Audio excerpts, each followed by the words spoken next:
네, 5월 13일 금요일입니다. 오늘도 아침 신문 살펴보겠습니다. 이현웅 아나운서 나와 있습니다. 어서 오십시오. 안녕하십니까? 네, 오늘 첫 번째 소식 보겠습니다. 네, 북한의 코로나19 관련 소식인데 저희가 앞서 속보로도 전해드렸는데 확진자가 나왔다고 밝힌 지 하루 만에 확진자가 18,000명이 나왔고 사망자도 6명이나 발표가 됐습니다. 예, 그렇습니다. 관련 소식 전해주시죠. 네, 이번에 신문 일면 쭉 펼쳐놓고 보니까요. 북한 김정은 국무위원장 사진이 꽤나 많이 실려 있었습니다. 네.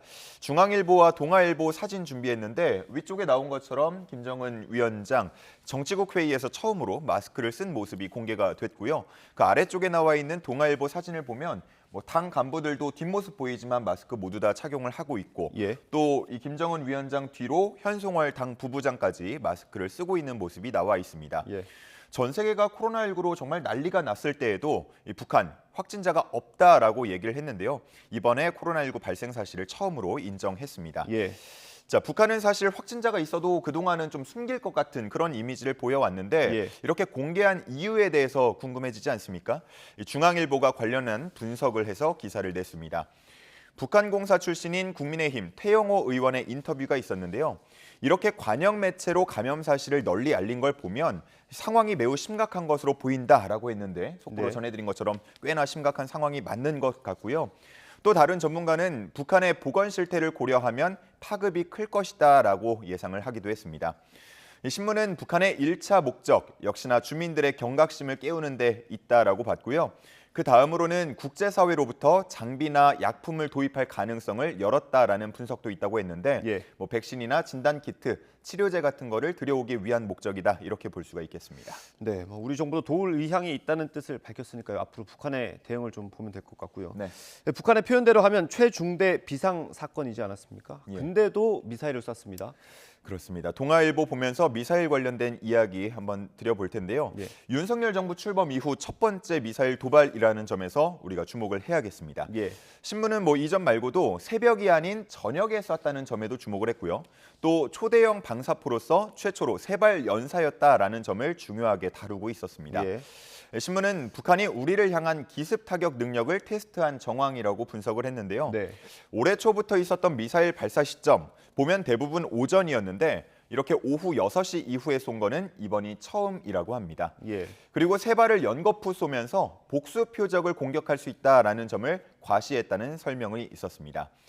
이렇게 도발이 잇따르면서 7차 핵실험 우려가 점점 더 커지고 있는 분위기인데요. 네. 코로나19 상황에도 핵실험 스케줄은 그대로 강행할 것이다라는 전문가들의 판단이 많았는데 특히나 침체된 분위기를 전환하려는 목적으로 핵실험을 앞당길 수 있다라는 전망이 있었습니다. 또 반대로 일각에서는 아니 이렇게 코로나 방역에 최선을 다해야 하는 시점인데 예. 핵실험 할 수 있겠냐 이런 관측도 있었다고 신문은 전했습니다. 네, 그렇군요. 북한이 행동을 하기 전까지 예측이 좀 어려운 것 같긴 합니다. 다음 기사 보겠습니다. 추경안이 어제 국무회의를 통과했죠. 이제 국회 심사를 앞두고 있는데 좀 이걸 두고 말이 많은 것 같습니다. 예, 그렇습니다. 지금 신문 보시면 한국일보 나와 있는데 제목만 봐도 함축적으로 어떤 내용을 비판하는지 다 표현이 돼 있습니다. 선거 직전 초과세수로 뿌린다. 여야의 내로남불 추경 활용법이라고 예. 되어 있는데요.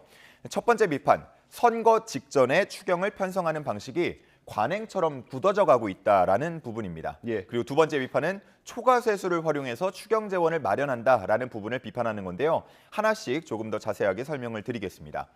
우선 선거 직전 이른바 현금 살포 추경. 지난 총선에도 있었고요. 작년 서울 부산시장 보궐선거에도 있었고요. 또 올해 대선까지 이어졌습니다. 이때마다 당시 야당이던 국민의힘 매표 행위다 이렇게 말하면서 반발을 했었는데요. 그런데 여당이 되자마자 대규모 추경을 추진하는 모습입니다. 최근에 우리가 이런 모습 많이 보지 않습니까? 여야가 바뀌면서 너는 과거에 그랬는데 나는 왜 안 돼? 라던가 아니면 그땐 그때고 이번엔 이번이야. 이런 얘기들 하는 모습 많이 보는데 예. 그러면서 국민들 다소 씁쓸해하는 분위기입니다. 여야가 위치만 바뀌었다라는 비판이었고요.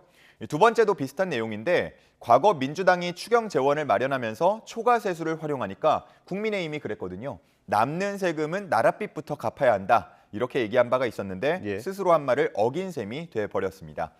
물론 이번에 계산된 초과세수 중에서 9조 원 정도는 채무 상환에 활용하겠다라고 하고 있는데요.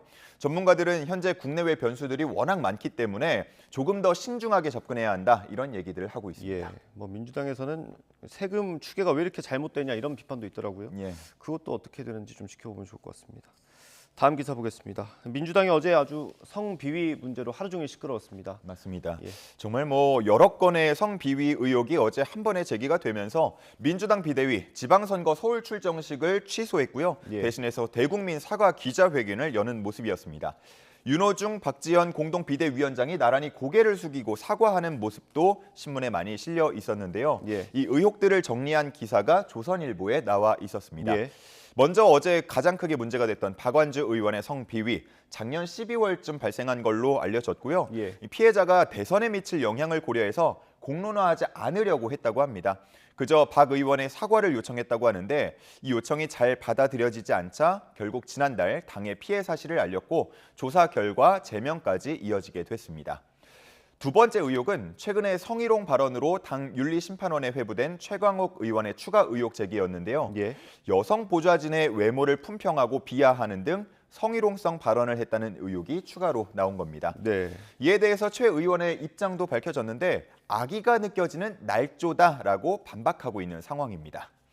그리고 세 번째는 김원희 의원실 보좌관의 성폭행 사건 관련인데요. 피해자가 김 의원 측근들로부터 합의를 종용받는 등 2차 가해에 시달렸다는 얘기입니다. 예. 피해자가 이런 사실을 김 의원에게 알리고 또 도움까지 요청했다고 하는데 김 의원의 별다른 조치가 없었다라는 내용도 있었고요. 이에 대해서 김 의원은 막중한 책임감을 느끼고 있고 조사가 이루어지면 적극적으로 응하겠다는 입장을 밝혔습니다. 예. 그리고 마지막은 재선 A 의원의 성비위 의혹인데요. 뭐 구체적인 내용까지는 아직 알려지지 않았는데 예. 해당 의원은 사실이 아니라면서 반박하고 있는 상황이라고 합니다. 물론 뭐 조사 결과는 더 나와 봐야 알겠지만 뭐 그래도 이런 의혹들이 잇따라 제기되는 데 대해서 당 내외에 비판이 이어지고 있는 상황입니다. 지방선거가 이제 얼마 안 남았기 때문에 민주당으로서도 이 의혹들에 대해서 제대로 조사하고 발표하는 게 필요할 것 같습니다. 물론입니다. 네, 다음 기사 보겠습니다. 대통령 비서실의 김성애 비서관에 대해서 논란이 좀 계속되고 있는데 또 다른 비서관이 또 다른 일이 있나 봐요? 예, 이번에 대통령 비서실 총무비서관에 임명된 윤재순 전 대검찰청 운영지원과장인데요. 예. 이 윤 비서관은요, 윤석열 대통령과 평검사 때부터 20년 이상 인연을 함께해온 최측근 인사다 이렇게 소개하고 있었습니다. 예. 그런데 이 윤 비서관이요, 지난 1996년 그리고 2012년 성비위 문제로 두 차례 징계성 처분을 받은 바 있다는 사실 기사에 실려 있었습니다. 네. 하나씩 보면요, 1996년에는 술을 먹고 여직원을 껴안는 등 부적절한 신체 접촉을 했다라고 해서 인사조치 처분을 받았다고 하고요. 예. 2012년에는 역시나 또 술을 먹고 여직원에게 외모 품평 발언을 하고 볼에 입을 맞추는 등 부적절한 언행을 해서 감찰본부장 경고 처분을 받았다고 합니다. 성추행이네요. 그렇습니다. 이런 일들이 검찰 내에서는 꽤나 유명한 일이라고 하고요. 그래서 이번에 임명을 두고도 또 이 이야기들이 소환되는 그런 일도 있었다고 합니다. 예. 익명의 법조인 인터뷰도 실려 있었는데요. 아무리 측근이라고 하더라도 성비위에 대한 국민적 경각심이 높아진 만큼 자칫하면은 윤 대통령이 성비위에 대해서 대수롭지 않게 생각한다라는 인상을 줄 수 있는 인사다라고 얘기했다고 합니다. 예. 윤 대통령 검찰 재직 때부터 자기 사람 잘 챙기는 큰형님 스타일로 유명했다고 하는데 예. 최근에 논란이 계속 이어지고 있는 이런 문제들에 대해서 과연 어떤 결정을 내릴지 주목됩니다. 그렇군요. 비서관 인사 대통령실이 일단 지켜보겠다고 했는데 김성애 비서관에 대해서 네네. 앞으로 이 비서관들의 논란이 어떻게 결정이 될지 좀 지켜봐야 될 것 같습니다. 다음 기사 보겠습니다.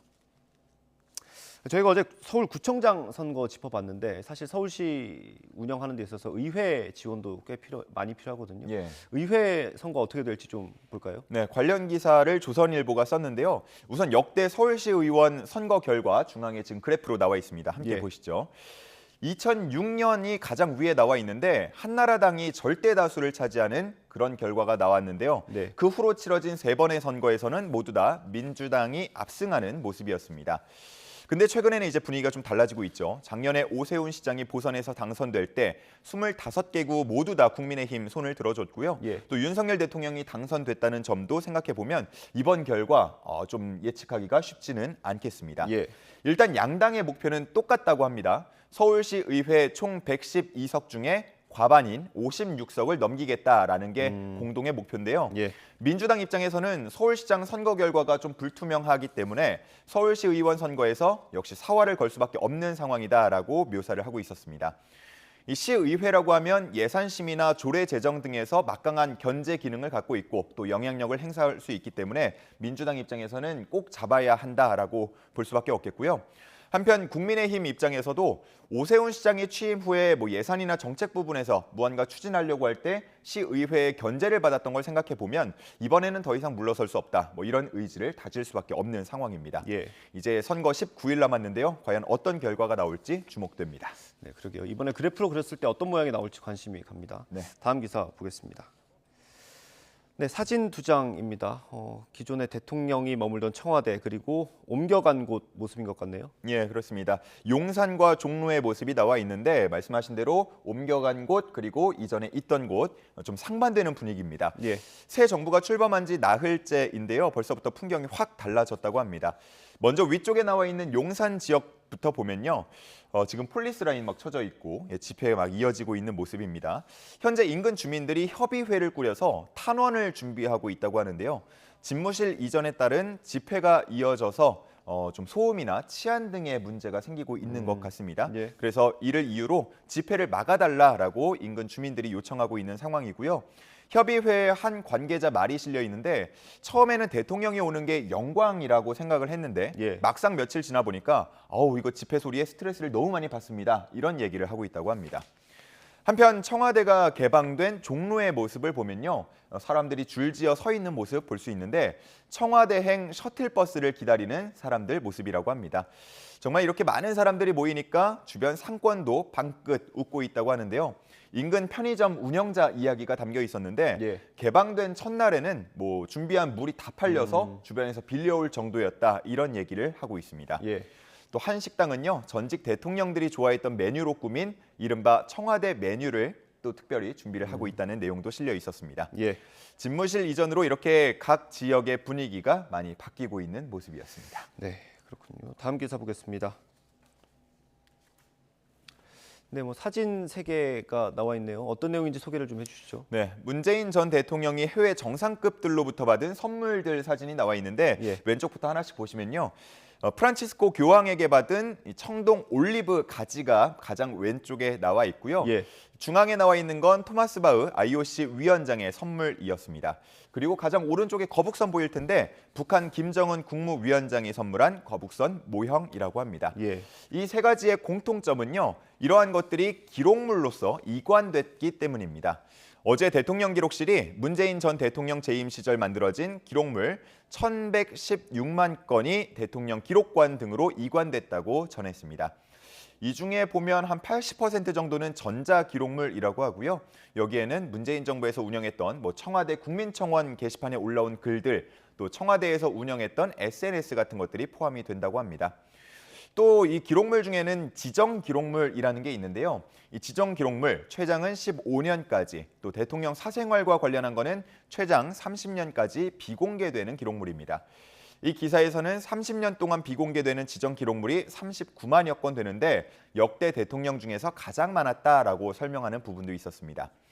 기록물 목록들은 올해 12월부터 순차적으로 공개될 예정이라고 하고요. 예. 일부는 그에 앞서서 다음 달부터 세종시 전직 대통령 전시 공간에 공개가 된다고 합니다. 예, 김정은 위원장이 준 거북선 같은 경우는 아직 이관이 확인된 건 아닌 모양입니다. 이관됐을 네네. 걸로 보인다 이렇게 표현했네요. 그렇습니다.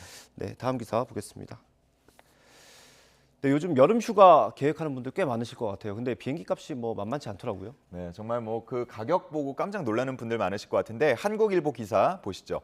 제목부터 보면요. 파리행 티켓이 300만 원에서 600만 원으로 올랐다. 올라도 너무 오른 항공권이라고 쓰여 있습니다. 예. 이 가격은 이제 비즈니스석 기준으로 한 건데 이코노미석도 상황은 비슷합니다. 그 아래 나와 있는 그래프 좀 확대를 해서 같이 보여드리죠. 여름 휴가 시즌이라고 할 수 있는 7월 말부터 8월 중순까지 파리 왕복 항공권의 중위권 가격을 연도별로 나타낸 건데요. 예. 최근 한 3년 정도 보면 100만 원에서 130만 원 사이로 대체로 비슷했는데 올해 갑자기 그래프가 훌쩍 뛰어오른 모습 볼 수 있습니다. 200만 원 전후로 약 80% 정도 가격이 오른 모습이었고요. 자연스럽게 항공권 가격이 오르다 보니까 소비자 불만이 커지고 있는 상황인데 항공사 입장에서는 이 가격을 책정하는 정책에는 달라진 바가 없다라고 설명을 하고 있습니다.